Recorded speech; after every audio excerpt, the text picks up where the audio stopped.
Welcome to the shed. So, welcome to the shed. I'm your host, Kobe. I'm Lee. Yeah. I'm Ewan. Our co-hosts. Evening, guys. Nice to meet you all. Nice to meet you. Nice to meet you, buddy. Yeah, so quick introduction to we've got on the podcast today. A big inspiration and a mentor to me. Someone that's coached me for the last couple of years. Well, last year and a half, I'd say.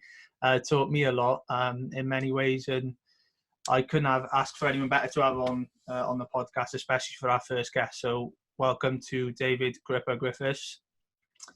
How are you, mate? Yeah, great. Thanks. Wow, inspiration. You need to get out more often, Cole. You really do. It's only a toothpick. We all I thought he was going on a road to me first, but carry on. You know how we do. But yeah, no, we just wanted to have a chat. A main reason, we kickstarted this sort of podcast off was to get, and especially through the last year with everything going into lockdown, pretty much shutting down and going completely online. From a rugby point of view, I found there wasn't a lot to do when it came to, so as a coach myself and looking for things to do, from a WIU point of view, I didn't feel there was much sort of being put out there for us as coaches. And I did, I have friends who are in and amongst the RFU, and to be fair, they were dishing out a lot of CPDs with different coaches and a lot of different things. So I always had the idea in my head for a while about doing this sort of thing. So to actually finally kickstart it off and have, people come on and talk about their stories, their journeys, and also relating more to grassroots rather than, when you hear CPDs or you hear podcasts, often enough they were the pros of the pros, and they talk probably about pro stories. So it's good to hit the grassroots of things, which can relate more to the people around us at the moment and what their struggles are and stuff. So just tell us a little bit about yourself, Griff, if you wouldn't mind. Yeah, well, I played rugby since I was to a grasshopper and loved the game, but pretty much stayed in the grassroots game right throughout. Had a number of opportunities when I was sort of in my late teens, but quite honestly, I was very happy playing rugby at the likes of Barry RFC, and yeah, good old place. I started to develop my my skill sets through business. Really, that's where I suppose my skill sets have been learned through just running business, rather than totally through the rugby pathway or the rugby coaching pathway. But I found that actually in my late 20s I was coaching. I was involved in senior coaching in Barry at the time, and then in the Railgun Morgan sort of set up at the time, and then got back, went playing, carried on playing. That period in life, as you all do in your late mid-20s, think the game. No dodgy knees, no. Yeah, why bother? I'll retire now, all that sort of stuff. But by the age of 30, you've had about enough of sitting at home on a Saturday afternoon. You want to get back at it. So I went back playing, and then late 30s started developing coaching again, and realised that I was still enjoying it, and had a few lucky breaks in terms of some of the people that sort of pushed me along and introduced me to different opportunities. And here I am today. Awesome. Still at the grassroots, definitely grassroots. I'm acutely aware of my position in the coaching world. That's for sure. I don't have any visions of grandeur, although from the outside world sometimes it might look like. But I love the sport, and it's great to put something back. It's a bit of a cliche, I know, but that's the reality. Yeah, definitely. And I think from which is important, I think, from a coaching point of view. So a lot of people who are going through coaching, like myself, on the rugby courses now, which exist, and people who are doing their badges because they want to coach. It's also a lot of them don't realise that, they don't tend to follow that path of coaching, even though they've studied it.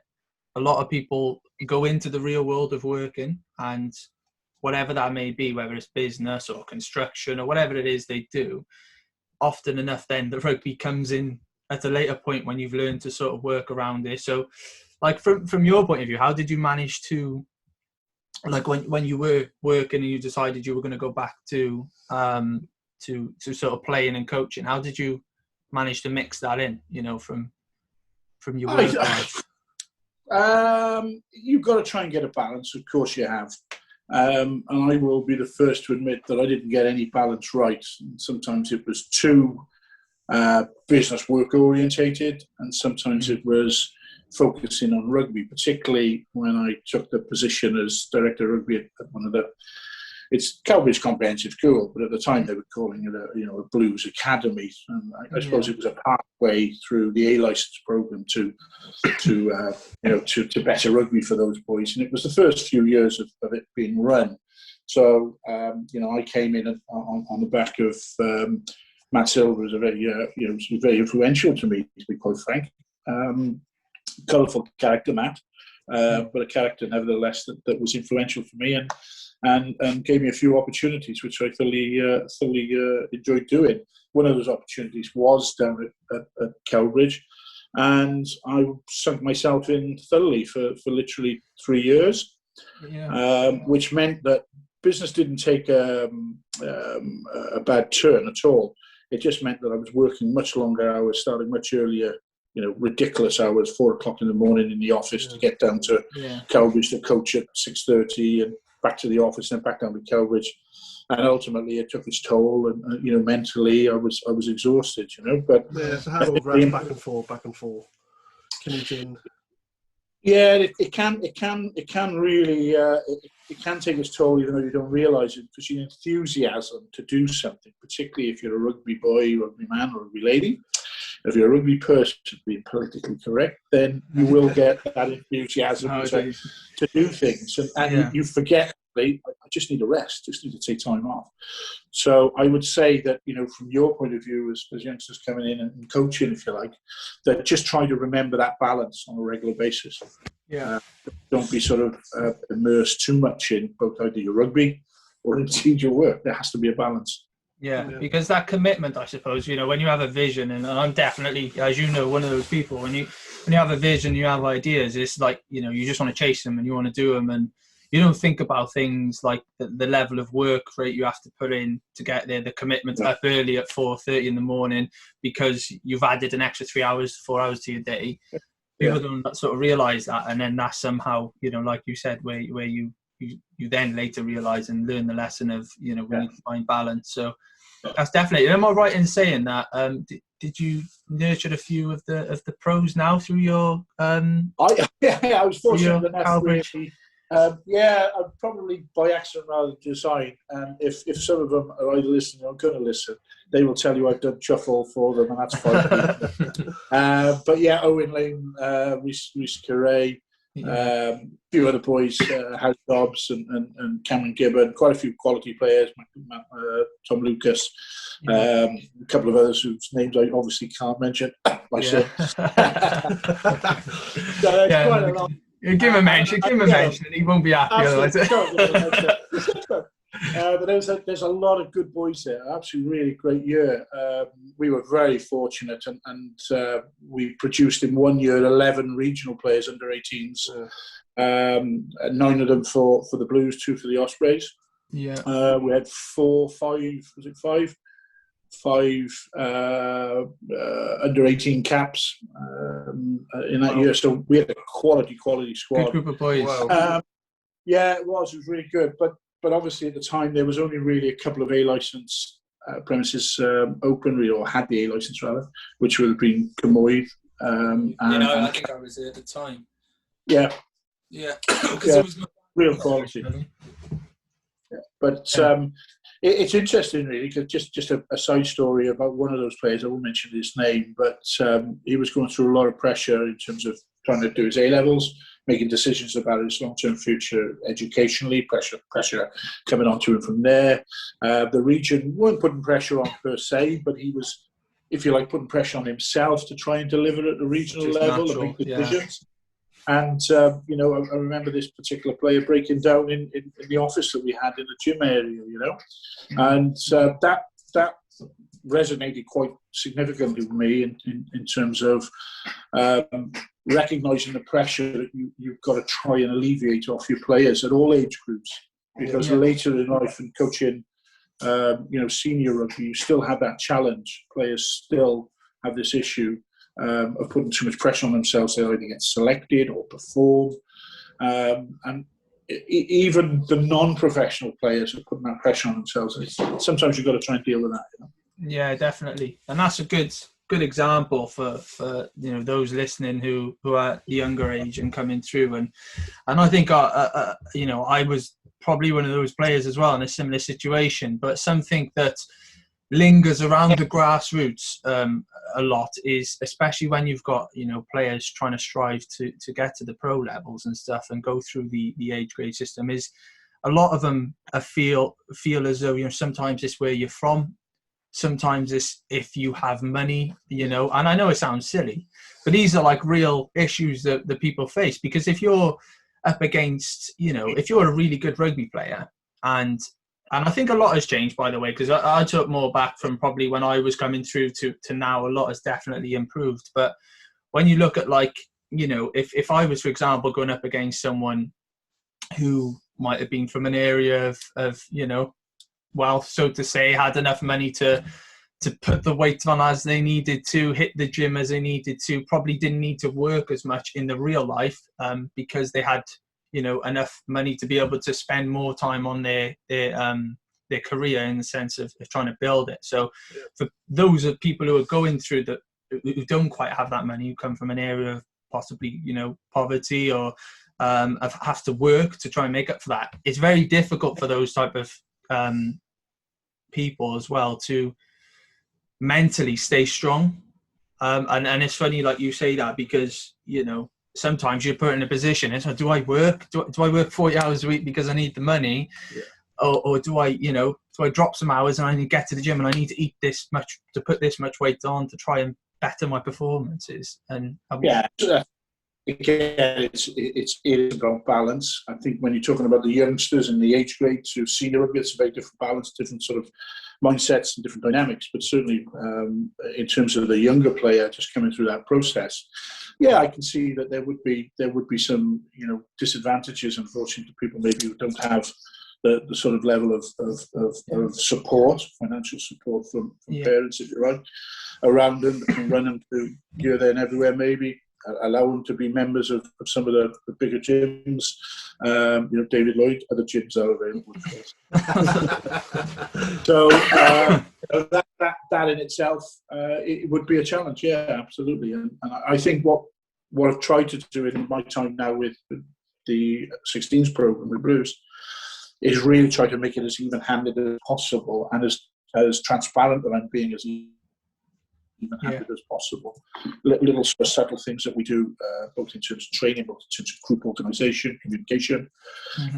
Selection is improving. I'm not suggesting we're perfect by any stretch of imagination.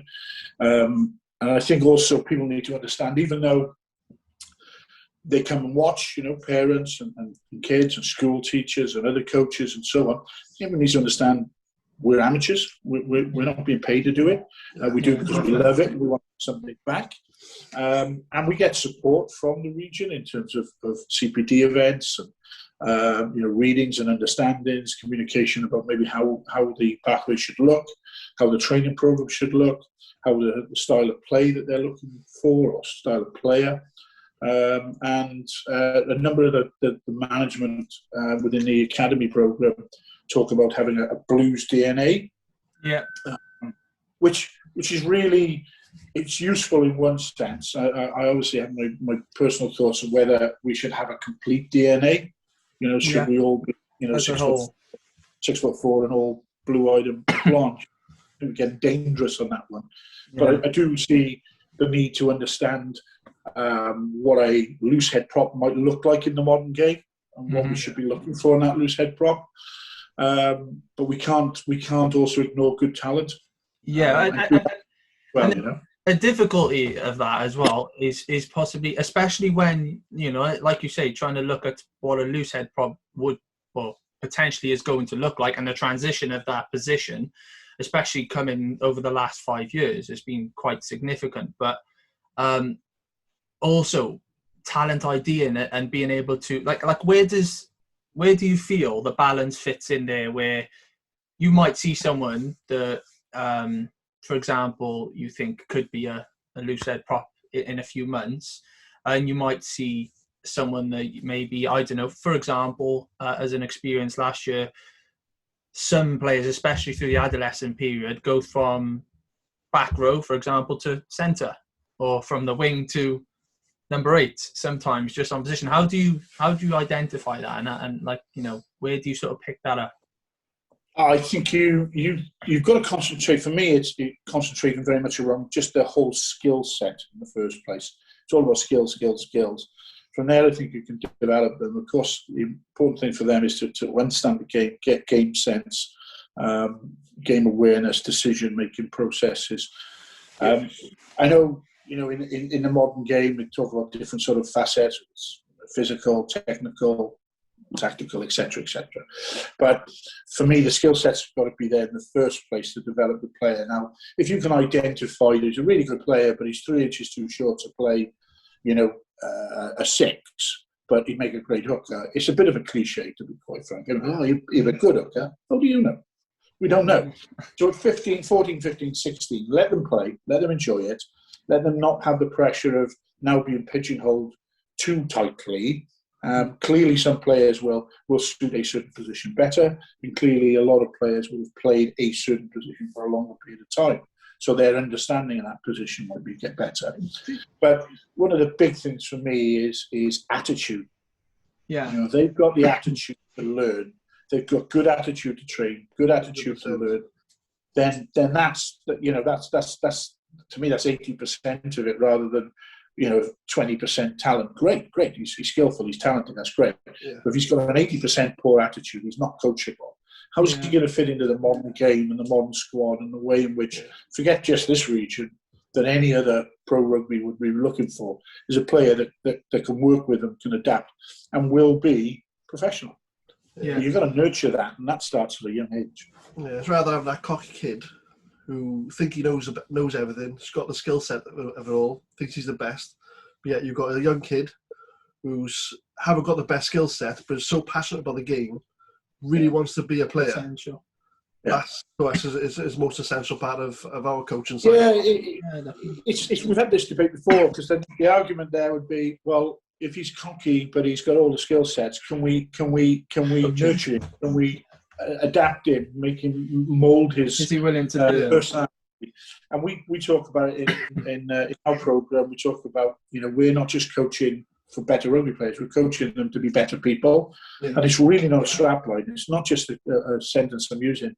There are boys that come through the system last year that, with respect, and the year before, and indeed for years before, that will not make professional rugby players. And they may even drop out of rugby altogether, even a community game. But what hopefully have done is added something to their personality, something to their behaviour, something that you can say, actually, they are now, from our time touching them, they're a slightly better person, and they're getting to that rounded better. Yeah, definitely. We use words in the rugby environment, and I guess in any club, I know Kobe's heard these before, you know, respect, be ethical, be respectful, be honest, be truthful. You know, all those sort of words, loyalty, etc. You know, they're big words. And at 14, 15 years of age, kids don't quite understand them. But your job, I think, as coaching, goes beyond just putting cones down and definitely, yeah, 100%. And I was going to say to you, a lot of kids, I feel, probably at that age fall into the trap of, because it's a massive thing when you're that age to represent your region and put that Blues top on and get into that Blues team, and even go to the trials is a massive thing for some people. And I think sometimes, you know, kids fall into the trap of it's like, well, we want you in the squad type thing, potentially. However, we might see you in this position. And then where they haven't played that position before, no one's going to probably turn down the possibility of going into a team to play this position, even though they might not be very great at it. And like you said, that follows with the attitude and the desire to want to become better and learn. But sometimes you feel that they fall into that trap where maybe they probably could just stick to their guns in a sense and go, well, actually, no, I see myself as a 7 here. I know I might be a couple of inches off, but you know what I mean? Yeah. I sometimes wish some kids do, because you do chat to them and say, well, thinking maybe to keep you in the squad, we do this with you, we'd like to try you at this position and so on. And because of their desire and their willingness, generally, they're a little bit like, yeah, by all means, coach. Yeah, by all means, whatever you want to do, coach. And then you find that their form dips because they're now playing in a different position. Yeah. We're seeing it from a different perspective. Some coaches don't. They move them into a position and assume they're going to be good at it from day one. You move them, you've got to accept that they're going to have a downtime. The problem is a psychology behind, for me, that player has that downtime. How's he going to be? What's he going home thinking about? You're going home ticking boxes or filling in forms or putting 1 to 5. He was this at 1, he was that at 5, let's assess him. And we're being all a bit pompous. But the reality is he's gone home, might be absolutely gutted. And it might well affect his future in the game. So I think moving them to a different position has to be done very carefully, has to be thought through. Yeah. I think over a period of time. So we had one big lad last year, the year before, who came to us as a typical sort of 15-year-old, lad that still had, a lot of maturing to do in terms of his body mass and his strength and conditioning and so on, but clearly had some tools about him in terms of being able to play the game. And he started off at prop. He's now in the academy and certainly is looking at back row at number 6. Yeah. And he is going to be a very good player. But that process hasn't been overnight. He's now 18. That's a 3-year process of getting him to that. I think that's worthy of note. Yeah. On the other hand, there's been sadly a lot more occasions where players have changed position because a coach has said they needed to, or it would be better for them. We've had this debate as well. Sometimes, and this is not just in this region, any club, I think I've seen it, where they go, I'd like to play him hooker because, and you look around and you go, well, let's be honest here. How many hookers you got in your squad? Well, we got so-and-so, but he's not that good. So what you're trying to do is put one of your best players, because he's good enough to play there. You're going to put him in there for your own ends. Yeah. Is that for the squad, or is that for that player? Or is it for you? And this is why Cope, you've used it many times, coach's ego. You can't have a coaching ego. You've got to drop that. Yeah. You have to learn. I remember I was listening to a podcast a few months ago, and it was a podcast with Gary Gold on the USA head coach, and he was talking about his experiences with South Africa. And there's one thing he said that stuck with me, which was, you have to learn to collaborate with your players, rather than go in and say, this is what we want you to do. And like you said, tick box sort of stuff. He said you have to learn to collaborate. You have to learn to allow them to express, because they're rugby players. They're coming up with creative ideas. They want to try stuff. They want to work things out, and we have to be able to take that in and implement that with what it is we want to teach and coach. And then, but it's the same with coaching, isn't it? Same with the coaching group. Yeah. If you're, if you're a coach that's being suppressed by your management, your head coach, whatever, then you're not gonna bring anything to the party. And for me, one thing I've learned over the last few years is trying to get coaches to bring added value. And the only way they can bring added value is you let them. You actually say, yeah, go on, try that. Yeah, can we try this? Can we try that? Yeah, let's try it. I mean, ultimately, if it goes wrong, then we need to sort of readdress it. But to suppress a player and to suppress a coach, when after all it is a sport, we are trying to enjoy ourselves. We're not in the professional game as we speak. Yeah. We are trying, I guess, to find the next level of professional, and I may have had a hand in one or two, but it's been in the player and the system. They have to trust in a little bit as well. Yeah, definitely. Yeah, exactly. And then, like, when we go back to, when we said about players who are asked to move positions, who maybe then go through the blue system at that age, and then unfortunately don't go any further. That's where I think that the problem rolls back down to the grassroots then, because if they don't go any further with their development with the region at that moment in time, it doesn't necessarily mean they're never going to get back in or never get an opportunity. Like you said, it depends what they do when they go away from it. But when they roll back to their clubs, then they're like, hang on, well, used to be a prop and now you're a back row. And that person then is and it all comes from how much as well. I think personally, I think the region could probably do a little bit more in working with the grassroots coaches out, especially in the in Cardiff for me. And I only probably had as good a success I did with Kyra purely because fortunately for me, I was with the Blues as well, coaching, and I was able to take experiences and apply them, and obviously work with the players that are coming through, and then also invite some players that might not have had the opportunity to go to the next step, invite them down to continue working on what it was they were asked. But for other, and I'm pretty sure other coaches listening from other clubs, whether that be youth or whatever, or under 15, 16s coming through now, they will probably agree in a sense that they'll have boys come back to them after this, probably a little bit deflated because they have moved on to our next level. And then it's like, well, okay, so where do I play now? That kid's 15, 16, and he's going, well, now am I a hooker, or do I go back to what I know? Do I stick to this number 6 and try and get myself back? Do you know what I mean? Yeah. And as a coach, it's really difficult as a grassroots coach, I find, to manage that. Well, I mean, my journey has been through Barry LFC juniors and then coaching the youth, the seniors, then some other community clubs, Old Hills and the Rocks and that. And I've done Welsh Exiles, but the Welsh women, believe it or not, for a few months as well.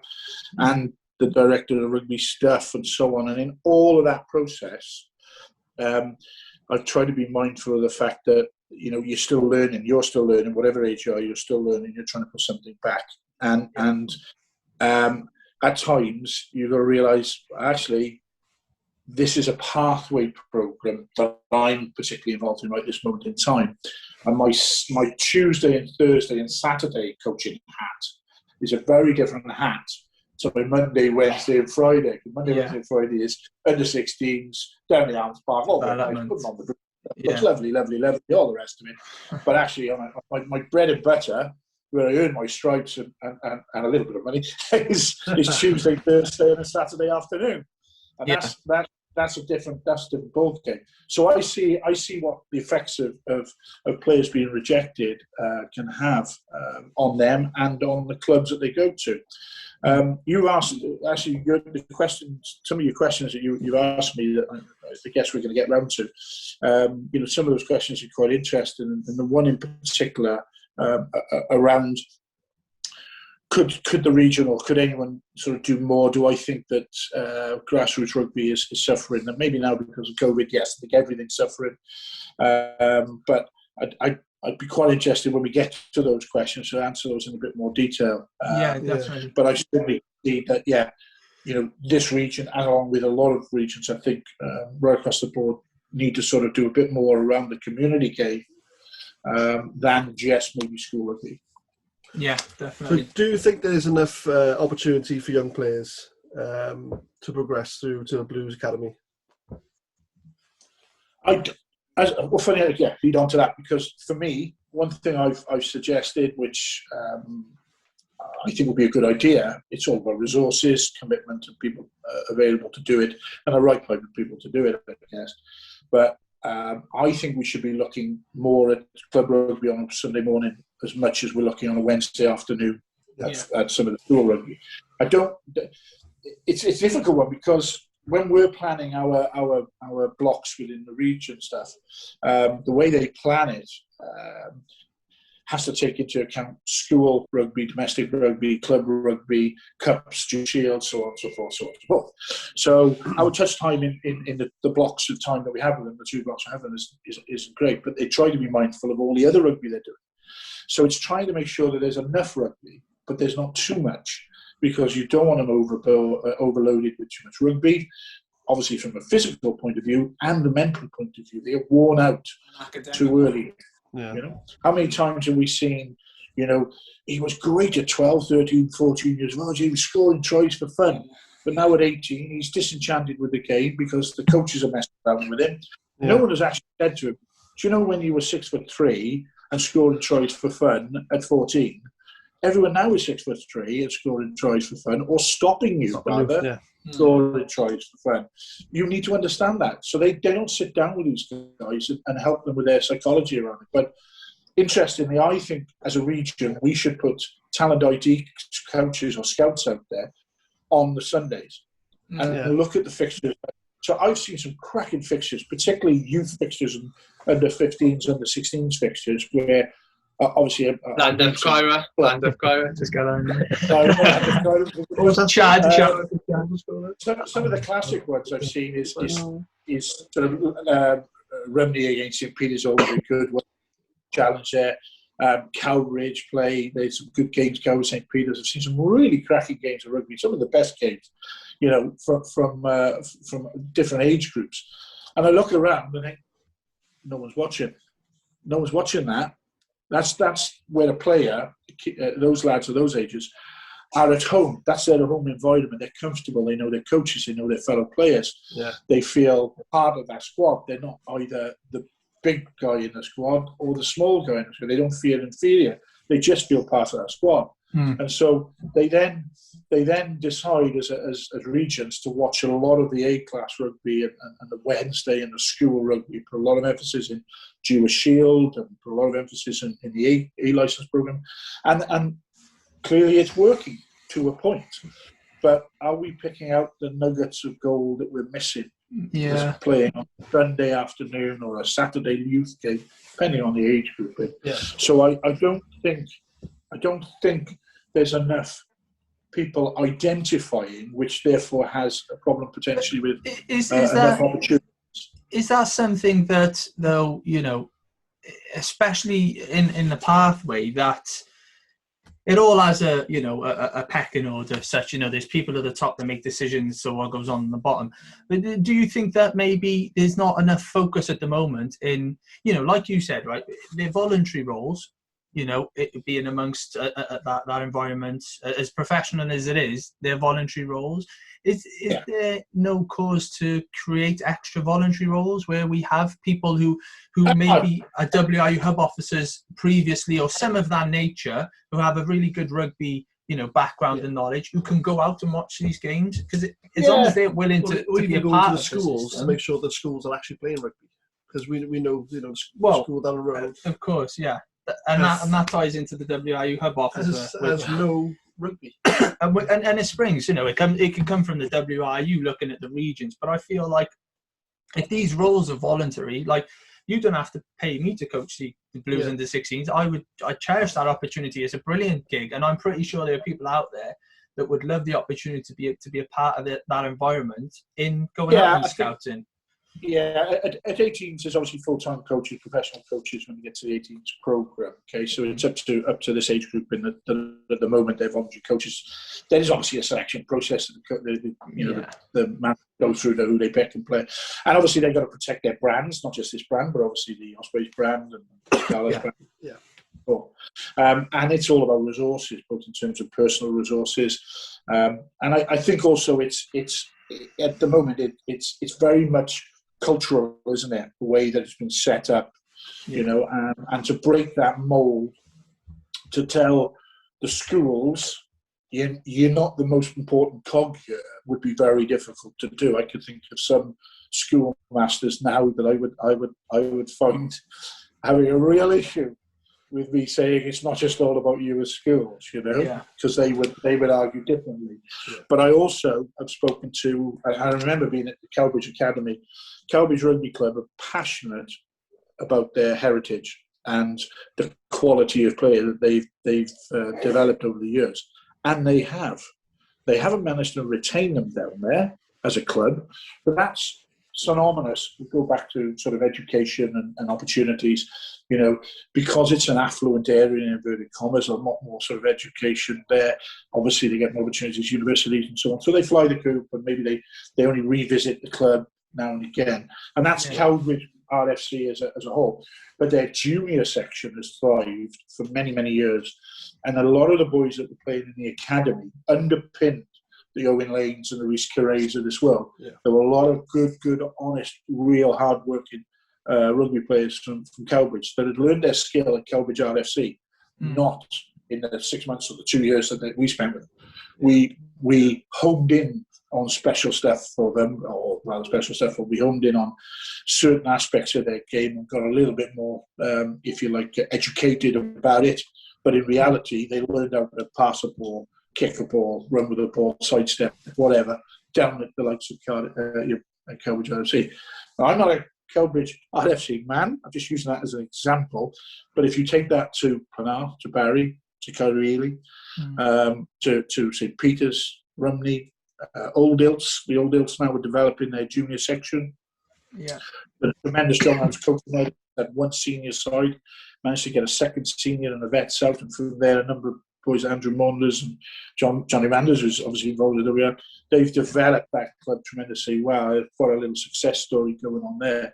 And I'm often asked this question: what's my definition of a club success? Touching on a really good season, a couple of seasons well, I think my honest opinion around the community game, because you've got to bear in mind, if you join community game, let's talk about, say, St Peter's, okay? Yeah. When I joined them, they lacked enthusiasm for whatever reasons. They were feeling pretty down about their whole rugby as a club. And in one season, we managed to turn that around. And we managed to turn it around not because of one person, certainly not because of me, because of the collective decision to really drive it forward. And players bought into it, the club bought into it, supporters bought into it. And next thing, they got success. But at the end of that season, it was a case of saying to the committee as an example, right, your definition of success is what? Well, winning a league. Right? We've gone into Division 1. Realistically, with great respect to all the players and the coaches, to win Division 1, having just come through Division 2, which has taken many years to get out of, it ain't going to happen. Let's be realistic. No. We'll shoot for the stars. I'll do everything I can to get us there with the players. But the reality is it's pretty unrealistic to expect us to do it. So what is a real, for me, a real part of the success story of a club like that is every age group has got a squad. Yeah. They've got a youth section which is thriving. They now have a second and first team and a vets. Yeah. Well, quite clearly, they could have put out a thirds, and it's thriving. They've got a good set of management and committee. They've got a good club going on there. Socially, it's improved. The only thing that is now in there, if they were really going to have put a director of rugby in and get it going again, would be a lady section. It's the only thing that they now need to work on. But their success as a community club is quite massive. And I think, to be honest, that is where all regions, not just the Blues, it's not about the people in charge of the Blues, it's just purely the cultural thing. Yeah. We focus in on pathway rugby coming through the schools and not the clubs. Yeah, I agree. And you find as well, certain, me being a St Peter's man myself from the age of 9, like you find, especially, well, it got better, I can tell you. But just looking at because you have those teams, unfortunately, at the moment, like your St Peter's, like your Rumneys, who just have the majority of the talent.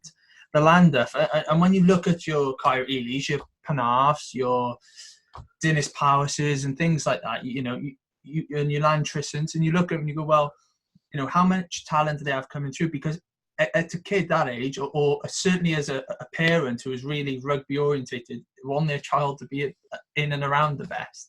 So they want to move all these players to the best clubs, and then those clubs just continue to keep thriving and growing because of who they are. And I recall when I played for St Peter's. I was playing for St Peter's through to youth, and under 15s, 16s, I think we had must have been about 11, maybe 13 boys in the Blues, 15 boys in Cardiff schools before that, and that's just from one club.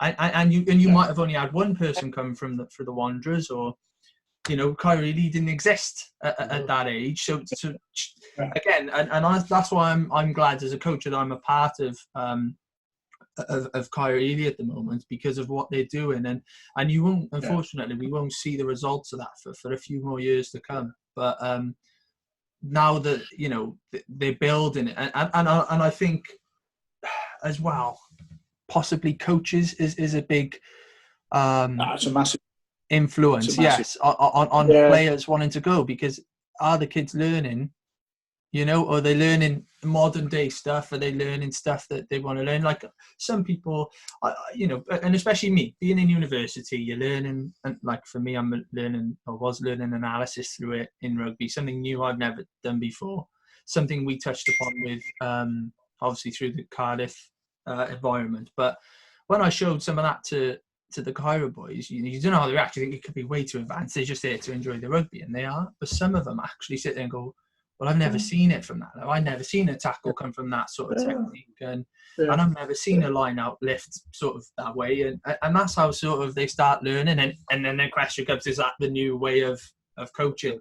We won't know yet, but yeah, I mean, look, I think the quality of coaching is improved tremendously right across the whole rugby sphere. I think obviously the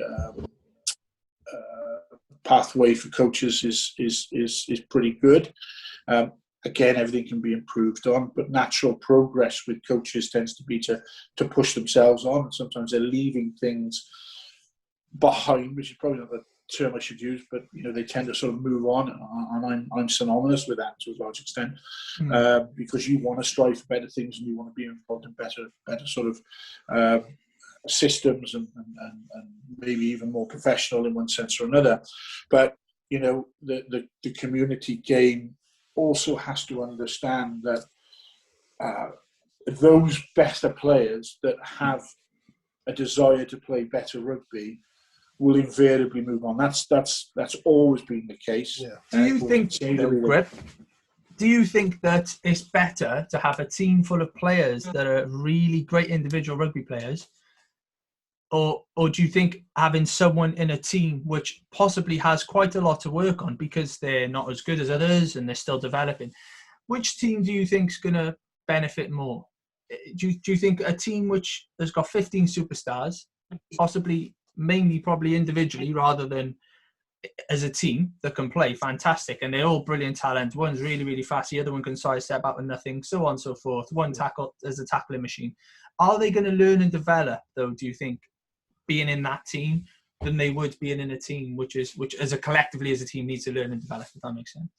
Yeah, it's a good question, because if you go to the pro level, every player you would assume is good at their position. Yeah, that's why they're pros. Yeah, so you have got a team of top level players there, and now it's about harnessing that, developing that as a group of players for bigger success. At the grassroots level, I think it is fairly clear and historic that the better players, by virtue of maybe being pushed by parents, will move as well. Yeah, and if you're an honestly good coach, and part of your brief is not just to make your club successful, but you have this desire to help the player be a better person and a better player, then you invariably will have to give them the opportunity to move on. To move somewhere. And I'm putting a sort of pathway hat on. The pathway is looking for, that's why it's called pathway rugby, it's looking for the next set of professionals, rather than having to buy them from Australia, New Zealand, or Fiji, or whatever, not that that's a bad thing either, So I think I personally would rather have a bunch of honest, hard-working players that have got some talent, to say the least, than a bunch of players that are just all classed as superstars. Yeah, you can nurture those players. Yeah. I think so. Yeah. I think you can do that collectively. The group we had when we went to Spain, when we come back from Spain, they were the top notch. I honestly believe if we had kept that squad now, and bear in mind some of those guys, with respect to them, probably shouldn't be playing regional rugby at the next age group up, or haven't been able to.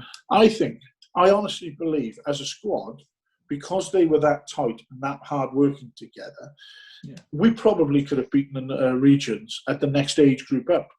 Not as 16-year-olds, but as 17, 18-year-olds. Yeah. So collectively, there were some real good players there, but there was a lot of just hard it was the attitude and the hard work, and to see what they went through in that Spain camp, and the places they took themselves to and dug and got through, was just, that was amazing to see. And that's something again, for me as a coach, learning experience I took away from that, and something that I probably, hobbled along the lines of anyway. But with our boys at Kyra, Ely, that's something that we've always done as well. Yeah. We've pushed the boys to try and work as hard and be that dedicated team.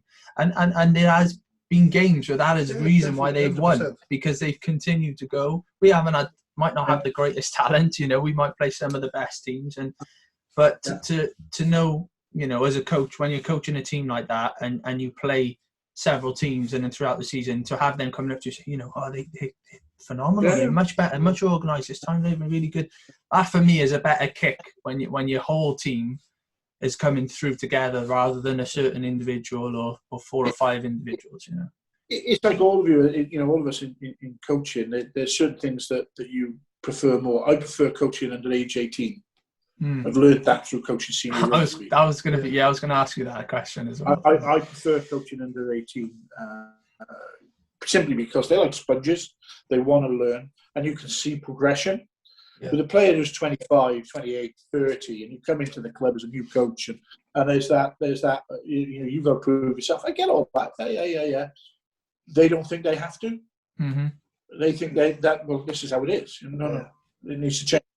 And it's for me, I would prefer to coach under 18s, but because of the territory in which I coach in, it is a pathway, and therefore we are looking for ways to move on. So blue sky thinking of take that squad, and in the next 2 years they can be this good. It's also time, But the reality is we've got to pick out the 2 or 3, the 5 or 6 that we think are going to make it. Now, there's a lot of work going on behind the scenes at the moment that we're trying to create with the help of some really good talented guys. Zeb Apollo from Whitchurch being one of them. Yeah. We're trying to develop a talent identification process that is a lot more robust, but is also a lot. It identifies and justifies why we're making that player move position, as an example. Yeah. Why we're not selecting that player. Why we're progressing with these guys, and some real documented evidence rather than just, I think she's all right. I think she'd be a good kid. Yeah. Why do you think that then? He's a good kid. Feeling, yeah. I tell you who taught me that. I'll go on record for this because he and I don't actually see eye to eye. But Stephen Williams from Whitchurch taught me an awful lot, and I've got a lot of respect for him in terms of how do you talent ID? What justification process do you have to identify talent? And I think he's spot on. He's spot on. But we're trying to develop that now, and it's no surprise that we've got his right-hand man Zeb on board to try and help us do that. Do you feel in the pathway program now? And like you said, you've got to select these boys, you've got to get them to a standard and a mentality, and they're pushed on to the next, stage progression. But do you feel, though, sometimes you can't do always what you want to do with this group of boys in a certain sense, because you have to follow an agenda and a sort of I don't. A list, so to speak. I don't, but I certainly have every season now, the 3 seasons here and before. I see the frustration in coaches, particularly younger coaches, because they have burning desires to push the players, push themselves, so on and so forth. Yeah. And I get the frustrations, and it makes me smile because let's just take our time now. We'll walk together rather than 3 of you run and the rest of us have to try and catch up. Let's just all come together. We'll get there. There are things that I would do differently, of course, but I think you also get given a set of parameters to work within, and you go, okay, how can I best work within those? How can I deliver the best I can within the parameters, whether it's in the amount of training sessions you've got, the amount of players you've got, the amount of time you've got, the quality of your coaching, or your coaching staff, etc., etc., etc. So, time is crucial. I think there's, absolutely, I mean, and I think the point we get them, from the pathway point of view, to the point they leave us, it's roughly around about 6 months, if that. You have time. Yeah, we have a block in the summer and a block just at the start of the new year. In the new year, so 5 months, if that. Yeah? And it's not solid within that 5 months either. How can we truly affect the player that much when, for the last 4 years, Kobe, as an example, you've been coaching them on Sunday? Yeah. They're going to have more effect from you than they are from us. What we're trying to do, I think, is guide those ones that are both worthy of being guided and are coachable, yeah, and have a set of skill set, yeah, to the next stage, and then the next stage will move them to the next stage, and the next stage will move them to the next stage. So Owen Lane is a real nice example. Owen will not thank me, but what the hell, he's a good friend of mine. He, when he came to Whitchurch, to Cowbridge from Whitchurch, big decision for him to move to an A-class college, do his A-level studies there, rather.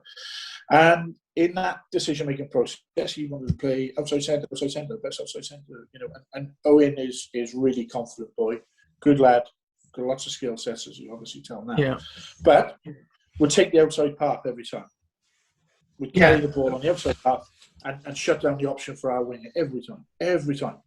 But he'd never play winger himself. Where is he now? Yeah. He's not only on the wing, he's one of the best wings in Wales. I think he's a very exciting player. Yeah. And his skill set to distribute the ball have improved tremendously. Did I do that? Or the coaches in that 5 months? No, did they, Hal? A process of learning and developing. And that's all it is. And I don't think it matters whether it's grassroots or the very top end. We're all still learning, and keep your minds open to learning. I think, and I think it's like a lot of it as well is the respect you have for the coach, and sometimes intimidation can be a key factor from a coach's point of view in the respect of the players. And I remember, like I said, I was at St. Peter's all my childhood, going up to youth, and I then went to Coleg y Cymoedd, which, a progression. I went a year late because I decided to go out into the working world. But, what I learned from Clive Jones in that period, and Lee Davis and Brendan McAloon as well in and amongst that, what I learned in those, in a probably year that I was there, and was more of probably the quality of rugby and what it is to play for something. Now, I've played all the way up to 16s. I didn't know what a 1-3-3-1 was formation. I just went on the pitch and played rugby. I didn't know, back then as well, especially, it wasn't that technical rugby. It was probably two people lit up, you clear the ruck out, and you play some rugby, give it to your fast men. That's pretty much, especially with our St. Peter's side. Let me write that down. We'll use that next season. Exactly, to go to the fast men. But no, when I then went to Cymoedd, it was sitting there listening to how sort of Clive knew very good at getting into your head psychologically, very knew where to hit you with the sort of motivation and how he sort of run that program. And again, same with Lee and teaching you that skill set to progress it. I just think that's when although you've learned off for your 9 years, you also take a lot from what you want to take a lot from. And me, as one of those players, I took a lot from that moment, that year that I was in. I probably learned more about who I was as a person when it came to rugby than I ever have done. And I think that's probably a case for some of these boys coming through the pathway when they look at yourselves and your Griff Rees and, your Chads and Lees and stuff, and Garins, you're going to look at them and go, well, especially well respected. And like you say, it's relentless. How many boys, from last year do you think have gone away from this pathway now in the last year and gone, every time they go on that pitch, they want to be relentless. They want to be hard work. What I mean? It's taking those little things away from you. I mean, they've also got great memories as well, haven't they? As kids, they've come through processes. There's been disappointments for a lot of them, but they'll have good memories of things that they've done. Talk about sort of intimidation. Yeah, I mean, if a coach is intimidating you too much, I mean, he's borderline probably bullying, and he shouldn't be doing that. But obviously, it's the same for the coach. Okay, when you join the club, you can be intimidated by a player, Yeah. You try coaching Dan Crimmins. Yeah, I know. I've had the experience of playing. Yeah. So, no, I completely agree. And that's curious. Yeah, just touch on that. I probably shouldn't name names, but what the hell? Dan. Dan. Dan is for me a real. I'm going to use the word project. Probably the wrong word, because I see something in Dan as from a coaching point of view. He's got an intellectual talent when it comes to rugby and understanding the game. Whether he can deliver it as in an articulate way, an educated way, is another matter that needs to be addressed. But I see something, and I'm that's my project now. My interest now are developing the coaches as well as helping the coaches develop the players. So everyone is engaging. I'd like to think everyone is expressing themselves. The coaches are able to freely express themselves within parameters, of course. And I'm helping that development, and it's quite intriguing to watch some of the development of coaches and the players.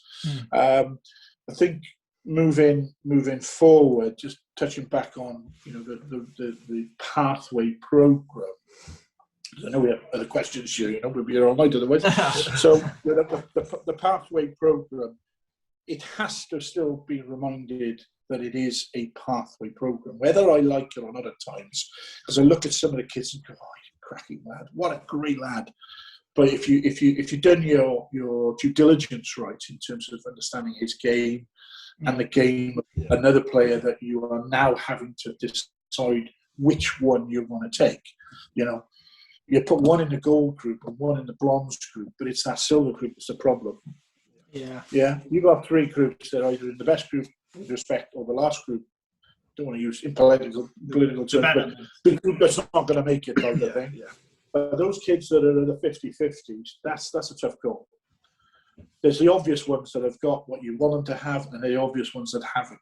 But that middle banding, and how you send all those players, that's 70, 60, 40 players back to their clubs, that's a difficult trick. That's a difficult trick. So you want to send them back still enthused about their rugby, still wanting to play rugby for their clubs. And that's where the engagement with the region in age grade rugby, not young and all the rest of those guys. They've got a professional job in it. But the tools and the resources that we could be given, and the authority, for want of a better word, to go out and watch the Sunday rugby, the Saturday afternoon rugby, instead of watching the Wednesday afternoon. Yeah. Because some of those boys don't want to play for their schools. Yeah, I agree. Do you think ex-players could be good coaches? I do, yes and no. Okay, Graham Henry to point. I don't think he ever played the game, did he? But I think you could almost end that conversation at Graham Henry. He didn't play a game, made one of the world's greatest coaches. Yeah. But I do think so, yes. But I do also think, on my perch, that if you haven't played the game at the top end, your opportunities to go through the coaching pathway to maybe level 3 and 4, because of the resources available to the WRU, because those courses are expensive, you are slightly impeded. I understand the need to fast track, because everything in life has a fast track.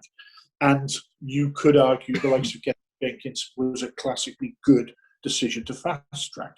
You could argue that, couldn't you? And then you could also argue that if it wasn't fast tracked, maybe he would have learned a better trade slower. So who knew? Yeah. Unlikely. You could also then counter-argue that with, look at Sam Warburton. They created a role for him in our Welsh squad. He knew himself he wasn't. It didn't work out. Yeah, and I think that's a good balance, because you look at Gethin and actually as an ex-player what he's done and doing. And you look at Sam, and obviously Sam probably didn't have a lot of coaching experience and has come through just as a leader of the game anyway, very tremendous, inspirational player, but, someone who's probably didn't quite feel that he could coaching at the moment, which is a good example. And I think, for me, that's quite an important question, because I said to these two last week, and I seen Eddie Jones was on a podcast recently, and he said the problem with the game at the moment is players are being taught by ex-players and not by coaches. And I just thought it was really good, because, coaches like like I said last week, for myself and people on my course who are going through the rugby coach, who some people already think, oh, rugby degree, it is what it is. But if that's what you want to do, and you're putting the work in to get to your levels, and you really want to understand it and you know, learn the game as best it can be, do you think it's fair that you then can't get to your level 3 or to your level 4 because an ex-person's retired? No, I don't. I think it is. I think it is a little bit unfair. I really do. You know, I've watched several people go past me to do their level 4, and it is frustrating. But then they sort of, the question you ask is, well, when you're doing level 4, what are you going to do with it? Why have we spent money on someone who's not actually going to progress full time into coaching? And that's understandably. Well, yeah, I understand that. It's same in business. Why would I spend money doing something? There's a lot of resources in this, and actually there's no return. There's got to be a return, hasn't there? So I totally understand it, but it is frustrating. It is annoying and irritating and disappointing at times. But I suppose, again, it's not the pathway to the player. It's the pathway for the better coaches. I think, to answer the question a little bit more on whether I think you make a better coach because you've played or not played. Yeah, I think you have to have empathy with the game. And I think at grassroots level, I've seen, with respect, a lot of fathers coaching junior rugby who've not actually played, but they're incredibly willing. They're very, very enthusiastic. And it's what keeps those club junior sections going. No question about it. But actually, are they any good? And are they actually going to progress? And probably not. And once their little son has moved on, or daughter, of course, if they've moved on, they may then stop. They were very, very useful at the time. They were very needed at the time. Learning to combine that, isn't it? It's learning to combine the enthusiasm of our dads and the energy to want to keep that team going, because without them, our team doesn't go. Those kids got nothing. So owe that mum, you know, to do that. And it's finding the balance then of where do the WRU and the region come into this and start saying, right, let's start doing some community grassroots CPDs. Let's call all these fathers in all these clubs and start, you know, sending some knowledge out there a bit more about the game. I will say, Johnny Evans down at WRU has been, again, very instrumental in my sort of coaching. And he's don't speak to him a great deal these days, but he's certainly still very much a mentoring process for me. And he's working passionately hard to try and improve coaching right across the WRU. To be quite frank, he's one of many that are, and I'm not, again, being politically nice here for the sake of it, but they are really working hard. But I do think there's not maybe enough events, you know. But and they're bound as well, aren't they? They're bound by their own restrictions. They've got restrictions. Both the budget is going to be the biggest. What they can definitely put on, they can put on. Notwithstanding COVID now, obviously, but so that, and also I remember doing a CPD, you know, or I did actually at St. Peter's. You know, the junior section wants to be engaged more and so on and so forth. So we put on a CPD, and I was just going to go through the use of some of the tackle bags and the machinery that they got down there for under 16s and under 15s. Okay, you are quite often see a father holding a big pad while a little kid of 10 years of age, 9 years of age, runs at it and he bashes him. And it's all great fun, It's all great fun. But firstly, the father's 17 stone and the kid is, you know, looking where half a kilo, you know. So he's hit him on the floor. What happens if he busts his collarbone or something like that? So I did this, I wanted to do the CPD, and everyone, they're brilliant. Yeah, club's going to go. I had 3 people. 3 of the coaches. The junior section had something like 25 coaches. 3 turned up. Now, either they all know everything, because I don't know anything. But I just knew that if I did that, it would work. 3, one of them, a lady, was very, very willing, you know, to sort of learn. You know, the 3 that were there really did enjoy it.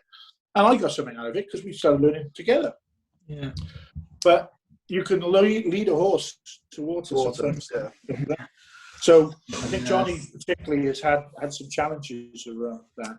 I think from coaches though, what you learn in community rugby is what it's all about. What makes a rugby club tick, you know, and you know, whereas with certainly in Cardiff, football sides, they're football sides. They're not clubs. There's a lot of players playing football on a Saturday and Sunday, probably more than they are playing rugby. But rugby clubs have a culture They have a family environment in that sense, and coaches have to help nurture that and help players understand that rugby is more than just being a pro. Yeah. You know, that's my passion.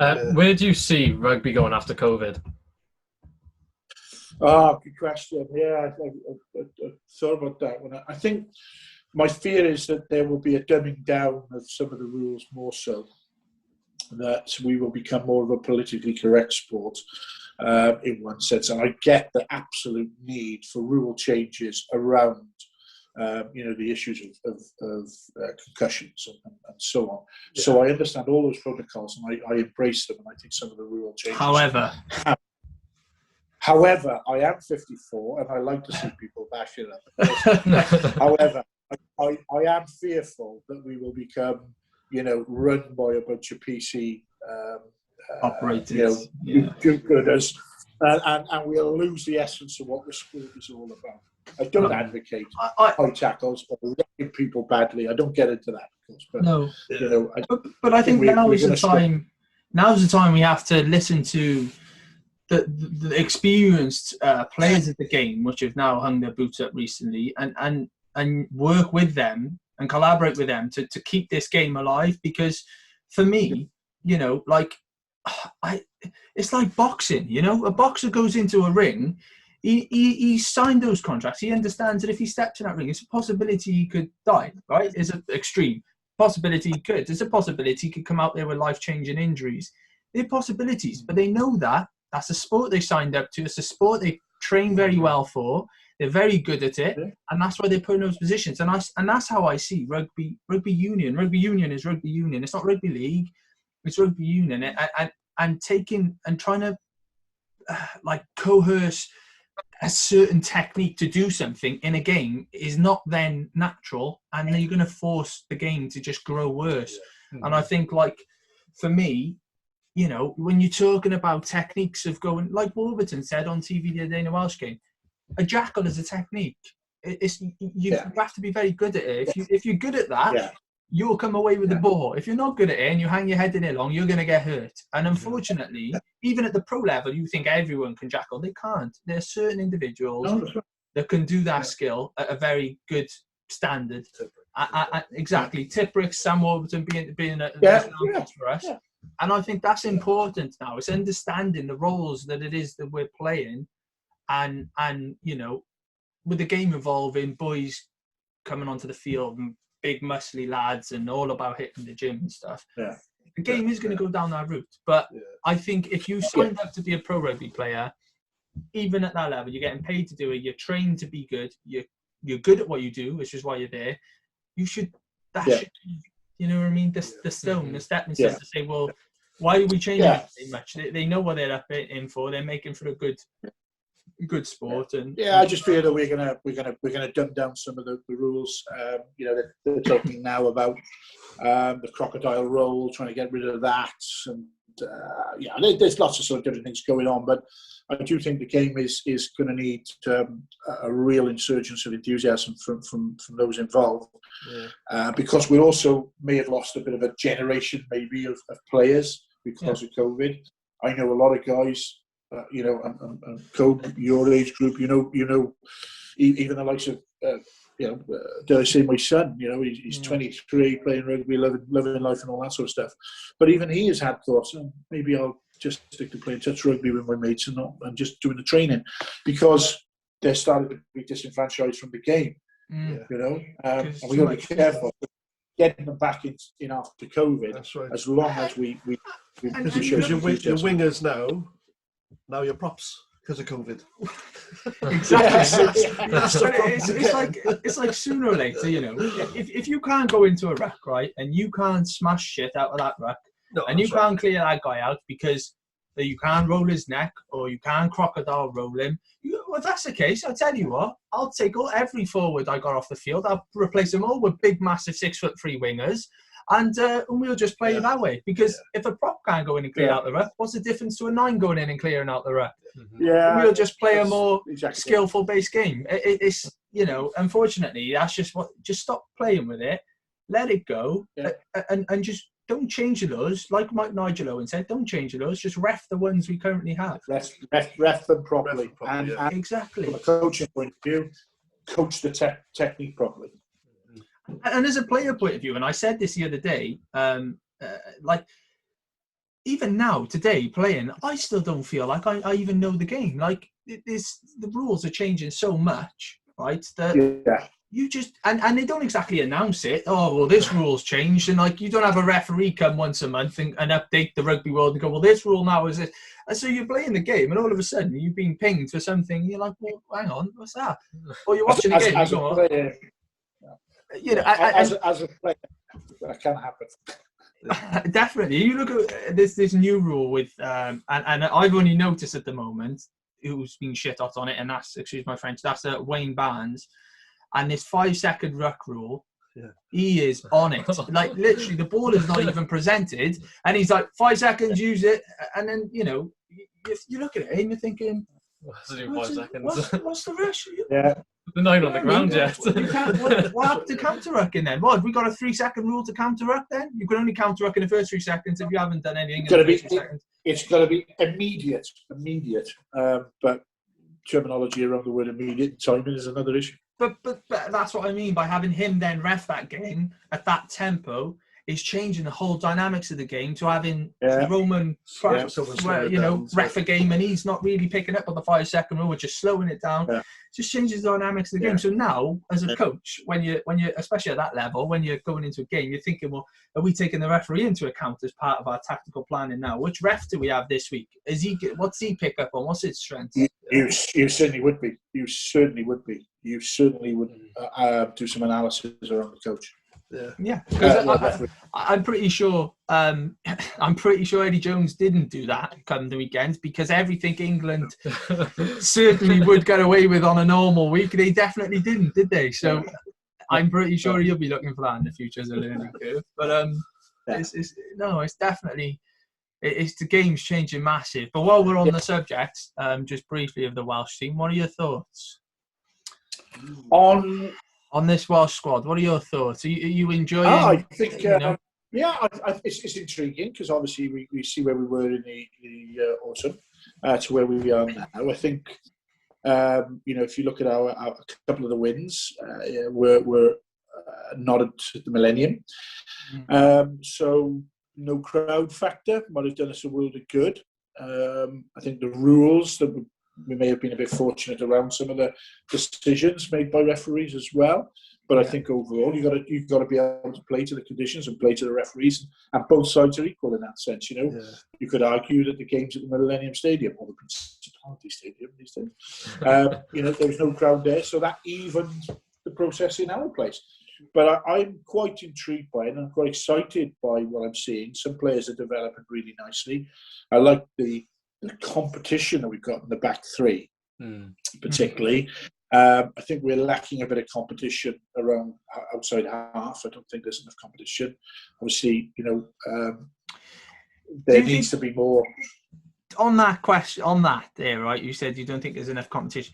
Do you think there's not enough competition, or do you think Pivac's not quite allowing it to be enough competition? Because when you look at our 10s at the moment for the Welsh squad and you look at Bigger, we got a lot. You got Bigger, Anscombe, Jared, Sheedy with the 2 new ones coming through, Patchell, Priestland now coming back to the Blues. Jared, you're talking at, there's more than enough competition there, but is he going to allow that to take place? Why have we not seen Sheedy and Jared go toe-to-toe yet? Yeah, he did a bit in the autumn, but obviously Six Nations has brought a different dynamic, and importantly now looking at the selection for the weekend, he's obviously going for the Grand Slam. But is that and quite rightfully so. I'd be doing the same thing, but I think in the off season, I think there needs to be potentially more emphasis on bringing other players in. But didn't Gatlin create more of a club atmosphere with the thing anyway? Did he not make it more like a club? You were part of that squad, and it was probably harder to get out and get in. And we're seeing that now, though. We're seeing that now, and that's what I thought Pivac was going to change. Really, was that we were going to see him come in, bring a more expansive style to our game. But in order to do that, it's very difficult to teach old dogs new tricks who are not willing to buy into that process. And it is a good 8 or 9 players in that team that have been there over a decade or near enough a decade. Yeah. And are they buying in? And I think when, you said we talk back as coaches at the very beginning and you said about coaching egos and stuff. Him going for this Grand Slam, right? Is that an ego? Is that a personal thing that he's got to make a statement to keep his job to say, well, we're on here? Because in my eyes, if he'd have came in the autumn and said, this is how I want to play, this is how we've played for a very long time. It's a long process to do, but this is how I'm going to do it. And his agenda and identification was he was going to bring these young bloods through, right?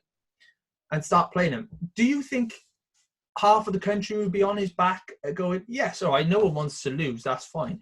But if you're losing because you're developing and bringing young talent through for the next year or two, is that going to be a better response than you going, well, actually, no, I'm going to stick with the old school experience heads. I'm going to worm 1 or 2 because I want that Grand Slam and I've been under a lot of scrutiny in the autumn and I need to show them that I'm the coach. Difficult, isn't it? I sort of envy his position as Welsh coach, but I also wouldn't envy it given the spotlight that he's put under. I actually don't know. I mean, I think I suppose never they're going to get there, but if I was ever in that position, I'd probably think, well, the squad now needs the success. We've had the momentum through those first 3 games. We've taken and ridden some of our fortunate luck. But here we are now up against, with respect, the weaker side in the Six Nations and possibly questions over whether it should be a 5 nations or they should change that 6 nations. Yeah. So here's the potential of a win. I know that could be a banana skin, but let's assume that we take a win. Do you think they should pick some of their players for that game, though? No, that's a really good question for me. I would be tempted to do that, but even in like I've been there at the Rocks. Yeah. Good, we had a long momentum going, and I said I'm going to rest a couple of boys. No, don't rest me. I want to play. And then coach goes, you can't rest him. No, you can't rest him because, and again, so magnify or quadruple that pressure that he must be under in that thought process. Yeah. I wonder, I think the decision when I read the squad, the starting 15 earlier on, I thought, that's a bit boring because it's the same players, but I get it. We want to get promoted to winning the Six Nations. And why not make that decision? Yeah. But it's a perfectly good opportunity to rest players and blood some younger players. I think so. I had a conversation with a couple of the boys earlier. We were talking, when the team was released and we looked at it and it was first thing was there's no Sheedy. There's no Sheedy starting at 10 and we had this little conversation and especially because considering the last 2 games, Dan Bigger has come off with a bit of an injury and a niggle in the last 2 games. Bear in mind, both games Sheedy's come on, he's made a massive impact, right? And changed the dynamics of the game. However, I said to the boys, when you actually think about it, Italy are not the team. You would think, most people would think, right, push Sheedy now, it's Italy. Not as, like you said, one of the probably worst teams there. Good opportunity for him to really govern a game, do it. But I don't think it is because Italy are going to bring a different style of play to the Welsh squad that Sheedy's probably not used to. Sheedy, you put him in against an organised, threatened team, and he will play what's in front of him. I think if you put him into against Italy, he'll do a job. But I don't think he'll be a spectacular like everyone's going to expect him to be because of the pressures of Italy. I think Italy are going to just run hard, do something different to what Ireland would do. Ireland a lot more technical, skillful. Yeah, you're right. You might be right, but it's also a great learning curve for him, isn't it? It would be a great learning curve.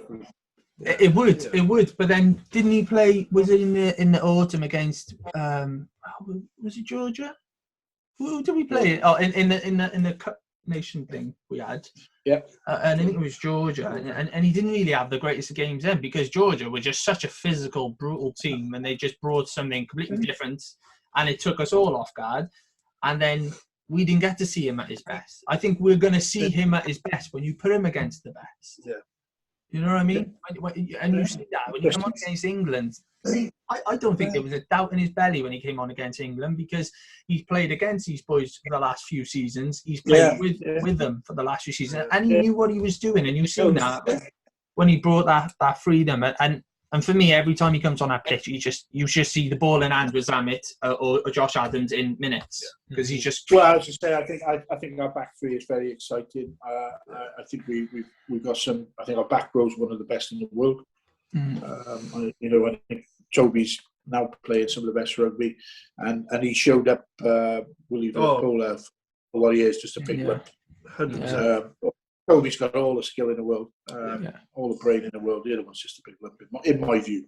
He's obviously a good player, but not on the same path. Anyway, are we looking now with time, gents? Yeah. We were just. I need to ask you one more question, right? Knock on or not? Oh, definitely knock on. Any other? Look, if that was down, right?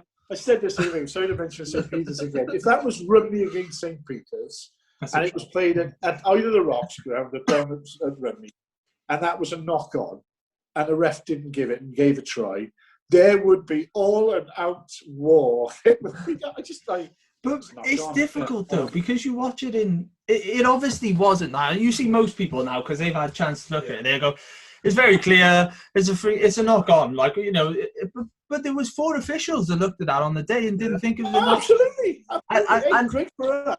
I'm looking at that screen and I'm going, well, he's brought it towards his leg. He's in some angle. It looks as though he's caught it with his left hand slightly, and then it's rolled down the back of his leg. So from one angle, it looks like his right hand's hit it forward, but then the whole process of the ball is behind him. So for me, it did make sense, because in the laws, it states that for the ball to be a knock-on, it has to go forward and either hit the floor or touch the opponent for it to be a knock-on. It didn't do that. We all know any other given Saturday, that was a knock-on. Granted. And Nigel Owens. He was quite clear when he went. Nigel Owens was talking about it online, and obviously he was very vocal in a sense. It was a knock-on. And I'd love to do a podcast with a referee or some referees to be able to educate us all on these law changes. And Nigel Owens would be a good one. If you speak to the WRU, they'd probably be quite happy to, because they would love to be able to just promote, help the game understanding more. And I think that's crucial. And that's shown just from the knock-on scenario. Like that, most of the world, otherwise, if that was an England player, we would be going knock-on. But most of us. It's a very grey area. You look back and you go, well, 4 officials can make that decision at the time, and so therefore now it obviously wasn't as black and white as we thought, and it's just little areas like that. It'd be worth educating. You don't think of the quick thinking of Liam Williams as well to carry it through. Yeah. Because most players would go, oh, it was a knockdown. We'll leave that there. Mm-hmm. But Liam Williams thought, no, I'll take it through. Yeah. You never know what's going to happen. I think absolutely. I think in that environment, you've got to see it through and see where that takes you. I think later on, Falatau, something happened and Falatau didn't. He stopped. He walked away. You think, well, hang on, if you'd have done that and then they'd come out, that could have been another try there. Exactly. But so I don't know if there's anything, I know I did obviously, said I was going to ask a lot of different questions. A lot of it was just talking off the cuff. Is there anything you wanted to... No, really. I think, I wrote down the answers to your questions to try to make sure I got the British flying question. It's like, oh, really? Do we have to? We haven't got enough time for that. Enough time in the day for that. But no, I think the one... Go on. Go on, sorry. Go on. No, I was just saying that the one question I had at the end, but it's probably, time's probably a bit short for us now, but the question was, how does the modern day look at, how does the modern day coaching look, at the moment now but we've covered a lot of that, to be honest, in what we spoke about, and I guess we won't really know until we get back from COVID to see what laws have changed, what game we'll even return into. Yeah, I just think, for all of us, whatever age you are and whatever level of coach you are, I think you really have to keep your mind and your ears open and learn new ideas and embrace them. And maybe not try every single idea, because that would be a bit silly, really. But I think if you stay alert I don't think age then is an issue. I'm bound to say that when I'm at the age I am, because I'm coaching with younger coaches. But what's great about that is I'm imparting some parts of wisdom, I suppose. But I'm also getting a lot of wisdom. I'm learning stuff, obviously from the likes of yourself, Cope, and Garen has been a real breath of fresh air. I think Garen's got a great future as a coach, personally. Brilliant.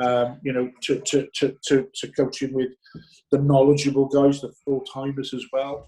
But I'm not intimidated by those full timers and their knowledge, because I think we can all sort of help each other. So the future, from a coaching point of view, I think is pretty bright. But definitely. Yeah. Okay. Well, no, thanks. I think you covered a lot. I think My hopefully pleasure. this will spread out to a lot of, you probably find a lot of the young boys watching this, hopefully, and taking a lot from it, young coaches and coming through with the game and stuff. And we can sit here and ask you questions all night. Yeah. We really could, because it's nice Yeah, to have no, I someone enjoyed that. as influential as yourself. You know, But- especially with my boy here now. He's oh, right. my boy. He's playing for Cairo at the moment. He's gone from winger to fullback to playing 9. He's someone that he looks at the Kobe, and from you being Kobe's influential person in his life, it's nice to see that full circle. Yeah. Thank you. Yeah. Oh, I think we should all put something back. So delighted. definitely. Thanks for inviting me.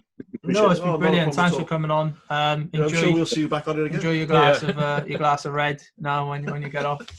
And you know I'm gonna have one. Don't you? Indeed, it's that time. It's 8:00 time.